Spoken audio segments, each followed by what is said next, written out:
Okay, I believe we're on. It is. Yes. Yes. Good deal. Yeah. Well, good morning, everybody. My name is Lenette Hebrink. I'm in Tulsa, Oklahoma, and we have a real treat today. We have a special guest, Mark Thomas from Arkansas. Pronounce the name of your town is Lone Oak. Lone Oak. Thank you. And I've been speaking with Mark recently, just getting some tips and asking for some advice and direction and how he, the different things that he might share with people when he's talking to prospects. And so I just wanted to share the great news that he has to share with everyone else, because I'm sure we all can benefit from that. So I welcome you all. If you could mute yourselves after you jump on, that would be great. And then we won't have any background noise in the recording. We are going to record this so that we can share it with our team members that couldn't make it this morning. So without further ado, I want to introduce our speaker, Mark Thomas. And Mark, you just share whatever you wish to share with us about the things we kind of discussed as we were planning this Zoom today. And then afterwards, if we might open it up for a little bit of Q&A, if you don't mind. And so if you would take it away, Mark, that'd be great. I will. Thank you so much. Thank you, though, Lenette, for wanting to become that leader. Somebody's going to step out of the box and say, you know, look, I'm not going to stay where I'm at. I'm not comfortable where I'm currently at. I'm going to grow. And so I admire you for that. And so you're going to do good. You're going to do good with RX and do good in life. So thank you. So let's get started, guys. You know, look, I love telling and training through stories. And the reason why is because I feel like people can relate to stories more than they can lectures. Okay. And so you know, everybody's got a personal story. And you got to learn and not be afraid to tell your personal story. And so when I tell my personal story, it's to me, it fits me, but at the same time, I promise you, there's somebody out there that my story is their story, and all they need is a little bit of hope and a little bit of guidance to help get them to the next level in life that they're wanting to achieve. And you know, and I do a lot of things through Scripture, and so I might jump around through Scripture throughout this short training this morning, but it's fact, and so I'm not afraid to hide from that, and I'm not afraid to hide from God, not afraid to hide from my feelings about Jesus, because I love Him, I'm thankful. I'm not afraid to hide about my personal testimony. I can tell you, though, that you know, growing up in a 4-room shack behind the trailer park, and that's a true story. 4 rooms. We had a bedroom, a living room, and a bathroom with no air conditioning. Because my dad said, son, if God wants to be cool in the summer, He provided us with winter in the summer. And I kept saying, Dad, I said, how come we can't get up into the trailer park? At least they got air conditioning. And he kept telling me, he said, son, we don't need air. So my dad didn't believe in air conditioning. That's the truth. And also my dad did not believe in the TV. We didn't have a TV until I was 16 years old. And that's when he died. I was 16 when my dad passed away. And one of the first things I went and done was got a TV. We watched it for a few minutes, black and white, 19-inch, and unplugged it and never turned it back on. My dad always said the TV was the biggest thief in somebody's home. And he said it was evil. And can you imagine back in the 70s, him saying it was evil? What would he say today, you know? And so I've kind of just carried that tradition forward, and never been a huge person of TV. And I want to be positive. I want to be, because I think people feeds off positively. There's enough negative in the world. And so we need to be an inspiration to everybody. And so when Lenette reached out to me, man, look, it done me more good than it did her. I promise you, because I sat there and thought about, you know, how can I help change her life? and I was inspired to do that. And I think you're great leaders like Lenette and Anthony and Crystal and man, everybody. I just can't call them all off. But anyway, they're just wonderful, wonderful people. So when I come out of the Marine Corps, I wanted to sell life insurance for a living. Sell life insurance? I mean, I couldn't even sell myself, out of a paper sack. Because I was wasn't educated, didn't have the right verbiage, wasn't my language, my English, I don't know how to spell very well. Sure enough, don't know how to pronunciate words that well. Matter of fact, half of them I can't even pronounce correctly. But I don't let that hold me back for wanting to achieve greatness. So as I went into the insurance business, selling life insurance, didn't get any license other than life at the time, and so when I went into that business, everybody kept telling me, come back after 2 years. You guys only make it about a year and you're out of the business. And so I had all this negative, and so I went and got a mentor. That's right. I went and got a mentor. I drove an hour and a half in a Chevrolet S10 pickup truck with a 5-speed manual transmission, with an AM radio, with a Walkman, one of these old Walkmans, and listening to Zig Ziglar on my way to Little Rock. I drove that every week to meet with a mentor. I bought his dinner. I said, look, his name was Dick Patterson. I said, Mr. Patterson, I said, if you'll just give me 1 hour, I won't take an hour and 1 second. I will respect your time. And he mentored me, even though he was with a different company. And so for 6 months I did that and learn how to be professional at what I was doing. Was it hard? Oh yeah, you betcha. I tell you what's hard, just getting up in the morning sometimes, when life is hitting you between the eyes, you can't pay your bills, you can't pay your rent, you got a wife, you got a baby, you can't buy diapers, you're looking at how you're going to pay, get food on the table, and that's what's hard. And so I thought selling life insurance became very easy. So then I started setting goals and started reading a lot of books and writing everything down on paper. I mean, look, I wrote everything, and I still do this now. I use yellow notepads, and I go through a yellow notepad every month. Every month, I fill a notepad up with notes and goals and what am I going to do today? What am I going to do tomorrow? How who am I going to help? And my prayers every day is that God, honestly, my prayer every morning is give me an opportunity to make a difference in somebody's life today. Just give me that opportunity. And then every night when I go to bed, I reflect on who I was able to help that day. And I'm very thankful because, see, God given us all 2 ears, 2 eyes, and a chance to learn. Now, I go back to what we're going to talk about here in a minute on taxes, is because I think a lot of people, they find it hard to recruit in network marketing. They find it hard to sell life insurance. And so getting back to the life insurance part though, June 1st was my 30th anniversary of being a life insurance salesman and a financial planner. And so when we talk about, I got to end something here. Hold on a second.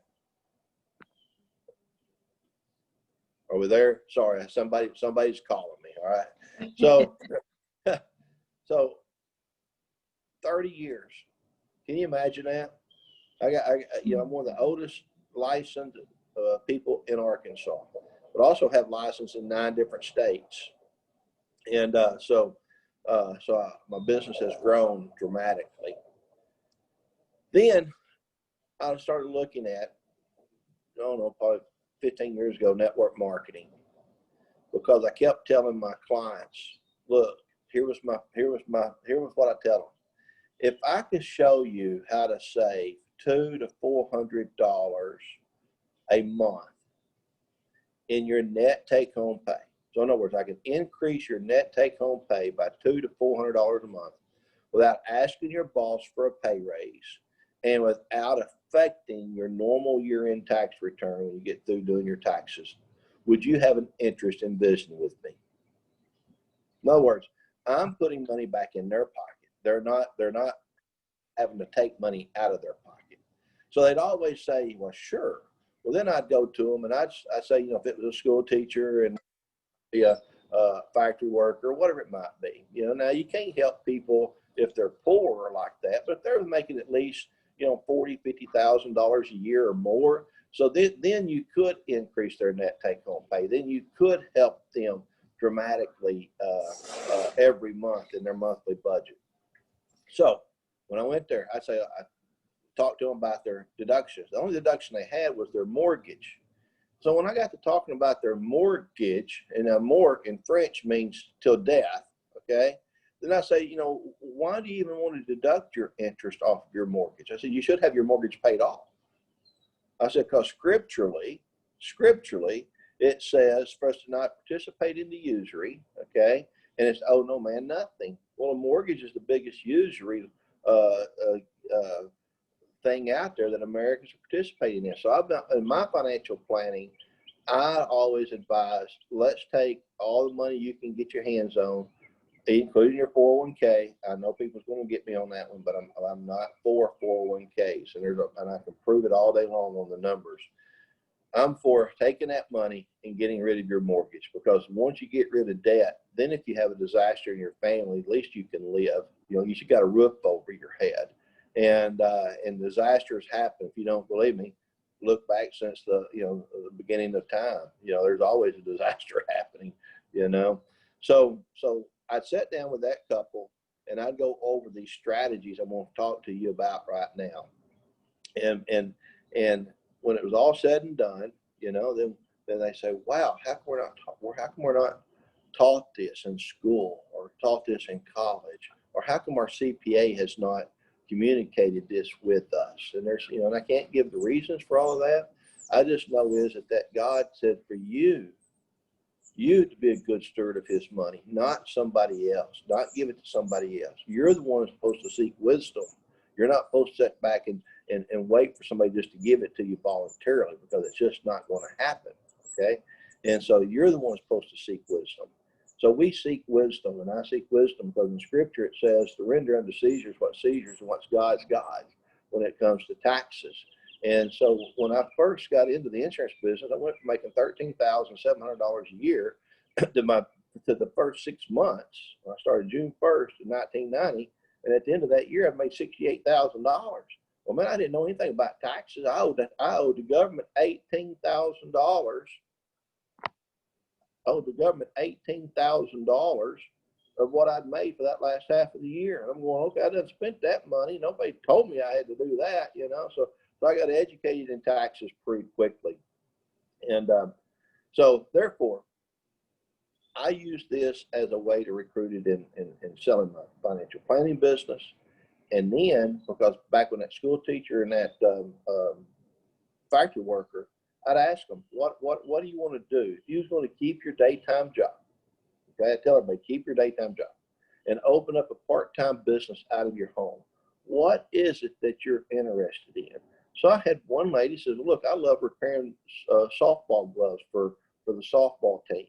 Okay, let's turn that into a business. Then some people say, well, I have no clue what I want to do. And I said, well, you need to look at network marketing. And even though I wasn't in a company at that time, I always referred them to network marketing simply because it was a cheapest way to get into business, and you could do business all over the world as a tax strategy. And as long as you have a profit intent in mind. And I tell everybody, the last thing you want to do is cheat. Don't ever cheat. Do it correctly. And but at the same time, go out there and build you a residual income. So I started educating my clients about network marketing, and here's what took place. One of my clients ended up over a 5-year period, was coming back to me and kept putting money back into investments, kept putting money back in more and more and more and more. Also, next thing I know, they're putting back $5,000 a month. That's right, $60,000 a year. And I asked them, I said, wow, is that thing doing that good for you? It was a network marketing company. They said, you betcha. I said, Mark, you ain't gonna believe this. We're at $10,000 a month income right now. And the only reason I'm still teaching school is because I really love helping kids. And I said, man, that is great. Now you're doing it because you're loving it. You're not having to do it because you need to make money. Okay. And it's usually right the opposite. They go into being a school teacher because they want to help kids. Then about the 5th year as a school teacher, they got a child of their own, they got debt, and it becomes craziness for them. So now they're not really enjoying teaching. So that couple is one that got me to looking at network marketing myself. So then I joined the network marketing company in 1999, and I was very successful with it, extremely successful, until they went out of business. And so a little water underneath the bridge there. And then I wanted to go back. I'm 58 years old, and I just knew that I wanted to slow down in my financial planning business. But I knew I needed to create an additional income. But there's one more thing that I knew. I knew that God gives us all talents, and he tells us to use those talents wisely in Scripture. And if you don't use those talents wisely, then they'll be removed. And also I understand that if you don't continue sharpening your edge, sharpening that knife, that sword, then you will eventually start losing what you have learned. And so I thought, wow. So I went out and searched, and I searched hard. I looked at not knowing how many different network marketing companies, and I chose RX. Matter of fact, I interviewed Chris Dole and Richard. When they came to my house, it wasn't about them coming here selling me. I interviewed them about this whole company, and I picked up a whole lot that made me decide to go with RX versus any other companies that are out there. So you're in good hands. The owners are great. I went out and met with them as well. And so let's get started. So let's talk about how do you really capitalize on the tax strategies. First of all, everybody should have a home office. Everybody does. So here's how the rules work. The rules works if your house is a 1,000 square foot house and you've got a 10 by 10 bedroom that you set up as an office, okay, that's roughly 12% of your home. So now you got a 12% tax deduction as far as your home office goes. That's 12% of utility bills, 12% of your cleaning supplies. Every time my wife goes to the store to buy cleaning supplies, she always puts them on a separate ticket. We don't put it on the grocery bill, okay, separated, because she knows that over a period of years, those pennies will add up to a lot of major dollars, okay? And so everybody should have a home office. That simple. Now, another thing is you got, your office supplies. If you've got a computer and you're just now coming into your home-based business, you can do what they call a Section 179. That's convert your current equipment over to your business deductions. You got software. Now let's talk about travel, okay? The travel is a biggie for me. It's because we love to travel. For an example, when my youngest daughter, her husband's in the Marine Corps, and when they were stationed in Hawaii with grandkids, what does grandparents want to do? Go see the grandbabies, right? And see the kiddos while you're over there. So my thought was, okay, back in the 90s when I joined my first network marketing company, because I could not do life insurance in Europe. I could not do life insurance in a state that I was not licensed in, okay? But I could do network marketing. So what I did before we got ready to go to Hawaii to work, okay, is I ran a little ad in the paper over there, and I rented a motel room. It cost me like $150 to hold a meeting. And I ran an ad in the paper stating, look, I'm going to be there hosting a seminar on home-based business. And that was very short, simple. And I had my employees with me. I had my wife, and I had our son with us. And so therefore, they set up. I can't help it that nobody showed up at that first meeting, but I still got to write the entire trip off because my purpose to go to Hawaii was to work and to build a group of networkers in Hawaii. Okay. Now, while I was over there, I visited my grandkids and my kids. Lenette, do I still have you? Okay, got you. All right.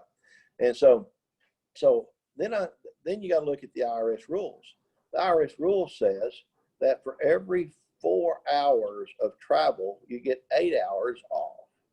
So you don't count weekends, okay? So we never leave for a trip on a Saturday or a Sunday. We always leave on a Monday because that's workable hours. So if we drove 4 hours, then I don't have to go to work until Tuesday, okay? So when we flew to Hawaii, which is, it's a long flight, if I got over there on a Monday night, I didn't have to do my first appointment until on Thursday. So, because that's their laws, not my laws. These are the laws that Congress has written. So I'd always make sure I was within the law of my first appointment and how many hours I had to work that day, which was 4 hours. And I was able to pay my employees to work for me and also then paid their round trip airline tickets to go over there and back. All of real tax deduction. Now here's what took place though. The next time I went over there, run the same ad. Oh goodness, had 6 people show up. Okay, and so it's just very simple ad. It's just simple. People try to make it. What did you say? What did you say? Well, just say anything's better than saying nothing. Hey, look, I sell liver flavored toothpaste, and I want to have a meeting, and I hope somebody shows up. Here's the time. That's better than doing nothing at all. And so when it was all said and done, I ended up building a good large group with that company in Hawaii, and became a tax deduction. So this past September, my wife and I was looking at some places we've never been before in the United States, and so I thought, okay, I would like to build a group in West Yellowstone, Montana.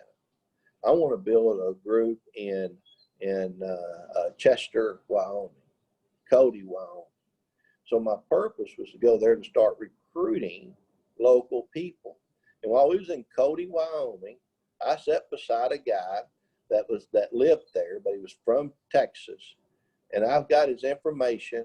I done sent him a product sample of RX, And here's what was amazing about him is that he was an engineer for the oil fields in Texas, worth millions of dollars. Wow. And he don't want to quit. He's looking for something to do.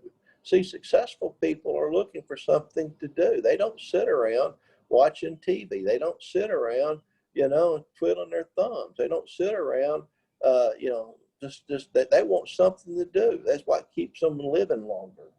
And so I got to share this scenario here with you because we drove on this trip. Where's my numbers at? We drove 4,186 miles to build RX around the country. Wow. Okay. And we had a good time doing it. I mean, look, man, while we was there, we got to see some things we've never seen, like Yellowstone and Mount Rushmore, and things. And so if you take like this year, you get 57.5 cents off per mile on your taxes. Okay. So when you get up this morning and the lady was getting dressed, she's got to peel her face. I'm jabbing at you, but I appreciate it. Okay. You got a choice to make. You can either drive from your house to work and not write that off, because that's what they call commuting miles. You cannot write that off. Okay. At the same time, though, if you decided, I'm going to go prospecting before I go to actual work. So when you left your house and you went to prospecting, like go to Walmart and walk around, or go to the bank and make a deposit for your business, for your home-based business, or go through and check the ATM machine. If you'll do some type of work prior to getting to your actual job, now you get to write that off on your taxes. Okay. And also you're building your business. You're out actively trying to build your business. So when we went on our trip, if you took 57.5 cents per mile, that's $2,406.95 that I get to write off on my taxes. Well, I'm only in a 9% tax bracket, but I make well over 6-figure a year income. And people all the time saying, well, he only paid $750 in taxes this year. Talking about the president. Okay, I'm going, woohoo! You know, because I want to pay a 9% tax bracket. I mean, when I sat there and looked at Ross Perot when he was running for president, and he paid an 8.4% tax bracket, I'm going, I want to know that guy's information. So I've become very, very knowledgeable in taxes. I study it, I read it, and I love the tax code. And I don't know the whole thing, but I zeroed in on home-based businesses. So at 9% tax bracket, here's how I look at that. That was a total savings will be at $216.62. Well, if you want to look at it, that means I get 1 month free of RX product. Okay. If you want to divide that by the month, that's $18.05 a month that I'm saving. Okay. Now, Scripture plainly tells us to do not steal in the 10 Commandments.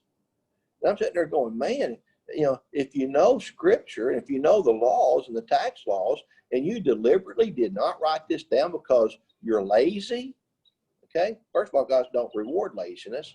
But then, are you stealing from God to give it to Caesar? Are you the one responsible? This is how my mind works. Am I the one responsible for overpaying my taxes and giving the government way too much money because I don't want to deal with the taxes, or I'm afraid of an audit? So I'm the one responsible for giving them too much money to pay for things I don't agree with. And I said, I'm not going to do that. I am not going to do that. I'm going to honor God's word, and I'm going to honor the tax codes that Congress has written for man to abide by. So what if I was in a 20% tax bracket at that savings of $2,406.95? That's $481.39 that I would actually save on my taxes. That's $40.11 per month. What if you're in a 25% tax bracket? That's $601.73. Okay, and savings just on that one trip. Okay, that's a lot of money, folks. I don't care who you are. To me, that's a whole lot of money. So let's carry on with the tax strategy here, because I just love telling my own stories, because that's how I look and it's how I think. And I'm sitting there going, you know, look, I will build a team in Cody, Wyoming. And doggone it, I'm gonna have to go back and go to that rodeo again on Friday night, because I love rodeo. Who loves the country, you know, and stand for the anthem. And I'm sitting there going, oh, I'm going to hate to have to go fly fishing while I'm there, because I'm an avid fly fisherman, you know. I'm going to get to go there, work. I'm going to build a group, and I'm going to get to enjoy life, because that's what we're supposed to do. Because I'm telling you, if you're enjoying life, there's already too many other people out there not enjoying life. And it's our responsibility to help change that. So let's carry on. The travel is a huge one when you start talking about tax strategies and building your business. Okay. Now you do have to have a profit intent, folks. You just can't do it. Not, you know, but look, I have a profit intent everywhere I go. Everywhere I go. Just like Jesus had an intent, you know, everywhere he went. Okay. He walked and talked, and he didn't hide what he believed in. Okay. You got to embrace it. And so then we get to take a look at your meals and your entertainment. If you go 50 miles, the law says you got to be 50 miles away from home in order to deduct your meal off on your taxes. Now, if you're within 50 miles, you deduct whoever you're taking out, okay, you know. But also there's another way that you can deduct your meals. For example, when we have get-togethers here on RX, you know, we'll do up some nice food, or order something to bring in, or cater. Well, I get to write 100% of that off, and I get to eat too. Okay, you know, so that's within the 50-mile radius. And then you look at your training, education. You're looking at marketing. You got professional seminars. You know, you're looking at your health insurance.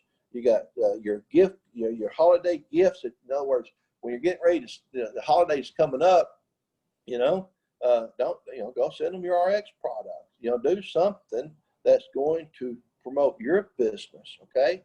Now, I'm not going to say, but you've got to embrace what you're doing here. Now, how many of you got children or grandchildren? Because here's another huge deduction. Now, I know some of you says, well, my kids are very successful. They make a lot of money.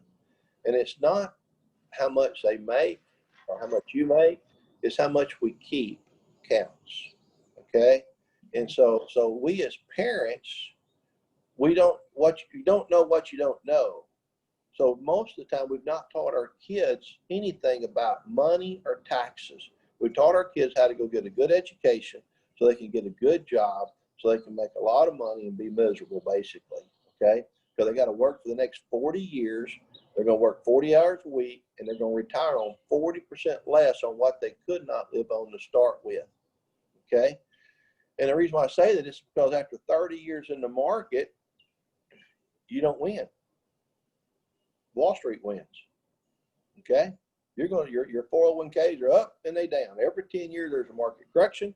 Every 21 years, there's a catastrophic correction. I'm not going to go into that today, but that's fact. I've been doing this for 30 years. I've written a couple of books on how our economy works. They're not for sale, so don't start emailing me wanting them. I had one that sold pretty good, and then I quit publishing it. So then, if you got children, I want you to think about this. The IRS says that you got to be at least 7 years old or more, okay, for them to work for you. Well, my mind, when I had my second daughter, or my wife, when I had her second daughter, I'm sitting there looking at the Pampers commercial. I'm going, there ain't no way in the world that they're letting that baby do that for free. Those parents are getting something on that baby, that baby's picture on that Pampers commercial. So I went to studying, all right? And I learned that you could pay a child a royalty fee for the use of their picture and that baby like on Pampers commercial.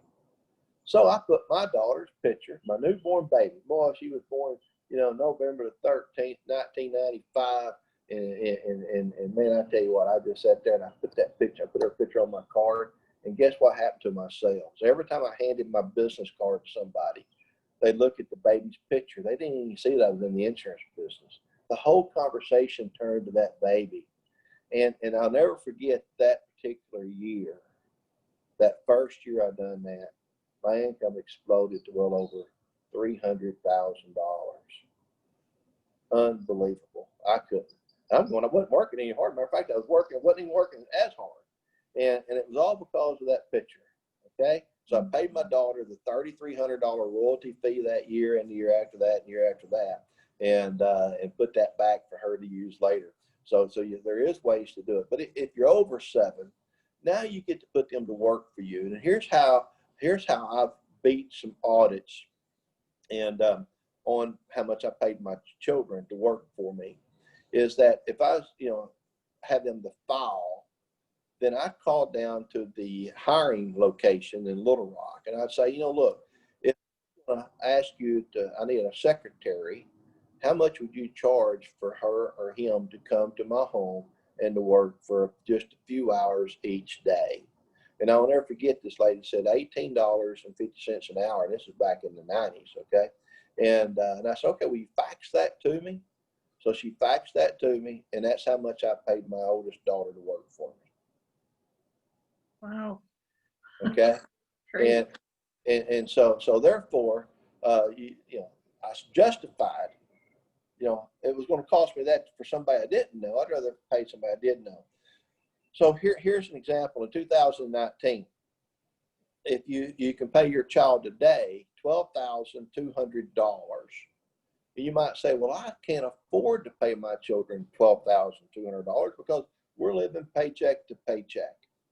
I'm going to say, okay, but are you giving them money on their clothes? Or are you giving them money on their sports activities or dance? Are you paying for braces? Okay. Or do you have a wedding? Or are they going to get married, here next year or whatever? You're already giving them this money. Okay. So all you're going to do is reposition money that you're already spent.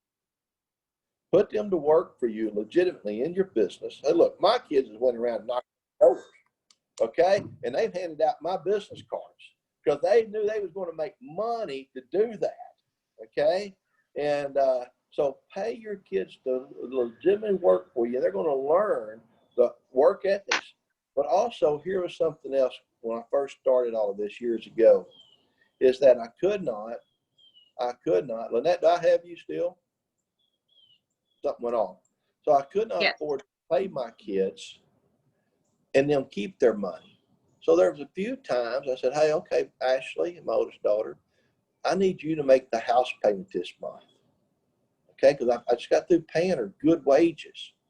And she would sit there and say, well, okay. Well, and so I started teaching my kids about paying bills at the age of 12. 12, they're paying the house payment. They're paying the car payment. They're paying car insurance. They're paying phone bills, okay, water bills. And so the IRS says they don't tell us how to spend your money, okay? They can't do that. So I paid my kids because employees get paid first, and then they end up paying their bills. That's the reason why today I'm so proud of our children, because man, they understand how they understand you don't need a house payment, okay? They also understand to get rid of your car payment as quickly as possible, pay cash for one. They also understand that, you know, to do everything you can to shop your insurance around, make sure you pay the lowest amount of that. And they do know how to turn the light switch off, okay?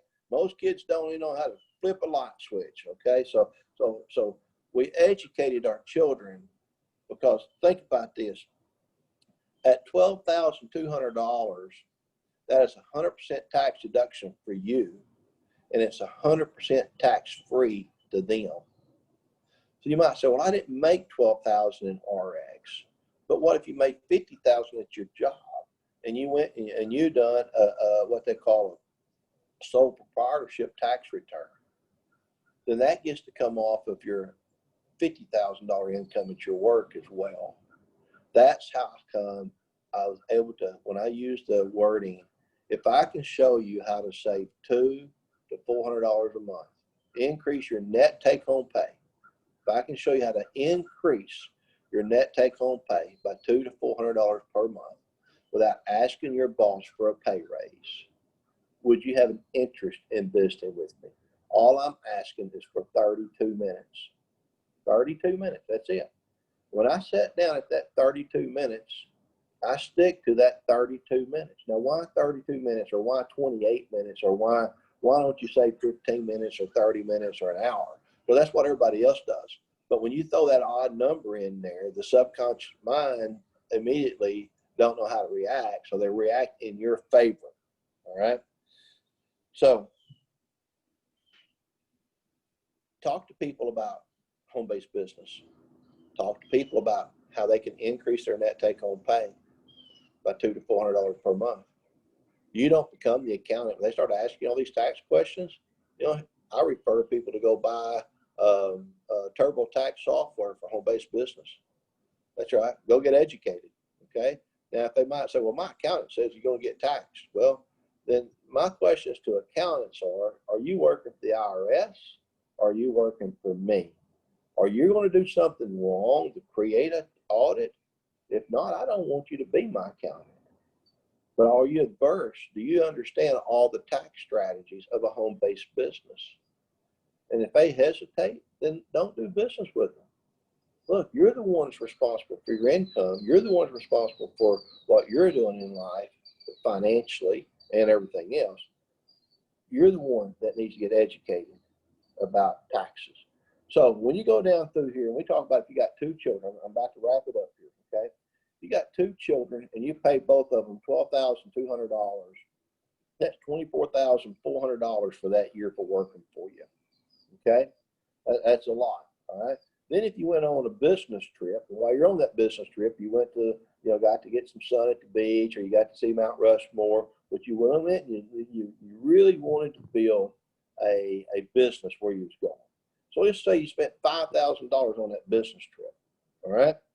So if you take just those two deductions, the children and your business trip, all right, that's a total savings of $7,030 if you're in a 20% tax bracket. And if you divided that by 12 months, that's $585.83 per month that you could get an increase on your net take-home pay if you was paying that much. Most people don't pay that much, but if you was, then you get the rest of it at the end of the year when you've done your tax returns. Here's a couple of key points. Everybody always says you got to have a 3 to 5 year rule with the IRS to be profitable. Well, I beat that rule too, okay? It's because American Airlines was started in like 1962 or 3, somewhere in there. They went 18 years and didn't pay a single penny in taxes. So they was able to carry their losses forward for 5 years. So if they had a loss in 62, they carried that forward 5 years. They had a loss in 63, they kept carrying that loss forward for 5 years. But we all operate by the same rules, okay? You and I and American Airlines operate by the same rules, okay? They're not any better than us as individuals. So you can carry your losses forward for 5 years, even here with RX, all right? Look at Amazon. I mean, like everybody was complaining about Donald Trump only paying $550 or $750 in taxes. Man, Amazon ain't paid a penny in taxes yet. American Airlines went 18 years before they showed their first profit. 18 years. Come on, folks. Come on, man. You know, that's what one guy says. Wake up here. You become responsible. Don't pay no attention to these other people. You become responsible for your household and your taxes. And I'm telling you, if you'll look at the tax strategies and use the tax strategies to go build your RX business and not be afraid to hide it, don't be afraid to talk to people, because you know what? You don't know who that person is that you're running into at Walmart that needs that extra $200 a month and just don't know how to get it. You don't know who that person is that's got some type of ailment that they could take an RX product that might be able to, you know, we don't cure anything. But I tell you what, we sure can help the body take care of the body. Our products do that, okay? And so that's how I go about recruiting my RX business, and that's how I go about building around the country. And I'm telling you, I have fun. I'm 58, and look, I don't want it. I'll be honest with you, I don't want to do the work that it'll take to build a $100,000 a month income with a network marketing company. At the same time, though, I am doing the work to build several $1,000 income, okay, residual income. I know it'll happen. Now I tell people, don't come overnight either. It's called work. You got to work at it. You got to tell people about it. You can't be afraid to, oh, I'm going to hurt their feelings if I mention something about my product. You know, you never know when you're going to help that person. They'll be joyful. So why keep it a secret? At the same time, though, just love people, really care about people, and care about this country. Because I'm telling you, folks, yeah, we need to care about everything that Scripture has told us to care about. And we can do that all together. One last thing is, though, with RX, see, they have a health insurance program that you can get on once you get to certain ranks. Yeah, they got a program to where if you need to borrow money, you can borrow money against your RX pay. Okay, you can go in and talk. You can learn more about that. They have a travel program that I've already saved thousands and thousands of dollars on.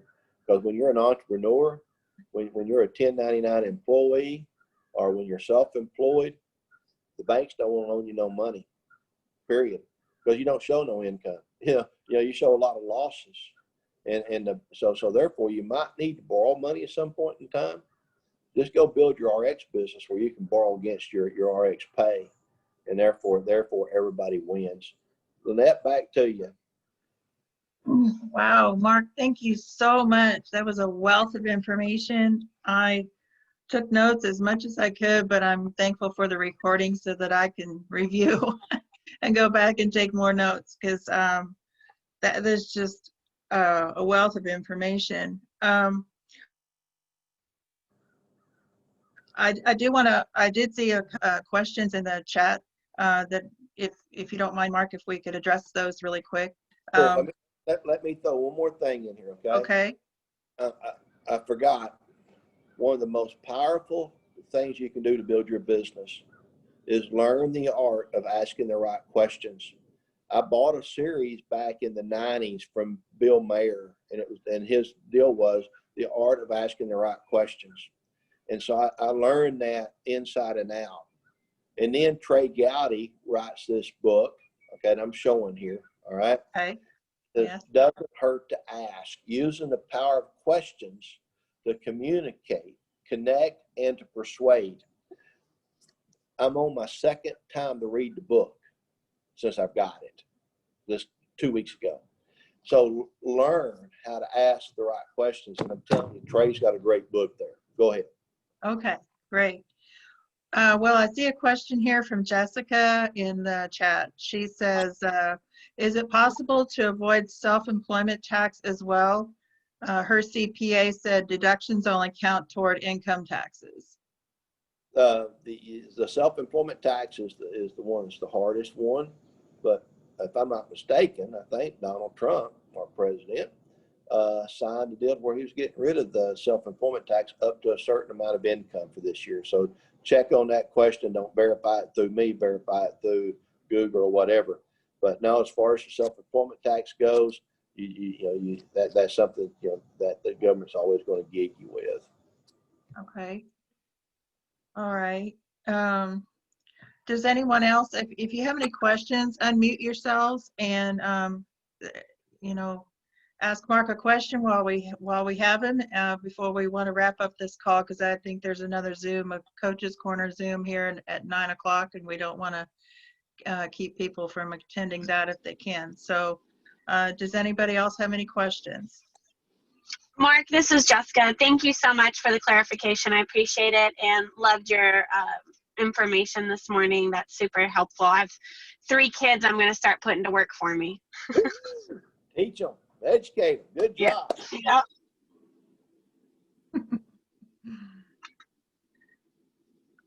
Well, that's great. Muriel, do you have any questions?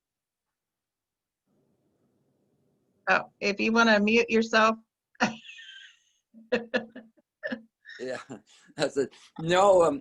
But I've enjoyed Mark's talking before. I just love to listen to him, and I've pretty well got most of that down, or at least not to the point I don't have any questions on it. I put it like that, but I do really enjoy it. I do. Thank you, Merle. Yes, I definitely want to take the time. I definitely want to take the time and say thank you, Mark. Got my notes here. Hey, I got my notes here. I guess I slipped through my alarm. I do apologize, y'all, this morning. Wait a minute. We don't have alarms. We have opportunity clocks. I guess I was so excited I didn't go to sleep last night. We have a great day of great Zoom, starting with this one, and it's just exciting. And I did get my notes here. Good job. Yes, sir. All right. Well, thank you all for attending today. It warms my heart that we had about a dozen people that showed up on the Zoom today. I'm super excited. And thank you, Mark, for graciously being on this Zoom and educating us all so that we can grow our businesses and be able to offer more to our prospects that we can offer to help them in life and not just in our business. So anyway, well, thank you all. You have a great day. And with Anthony's help, I will get the recording up and share that with you. Don't forget to hit stop on your recording, okay? Thank you. All right.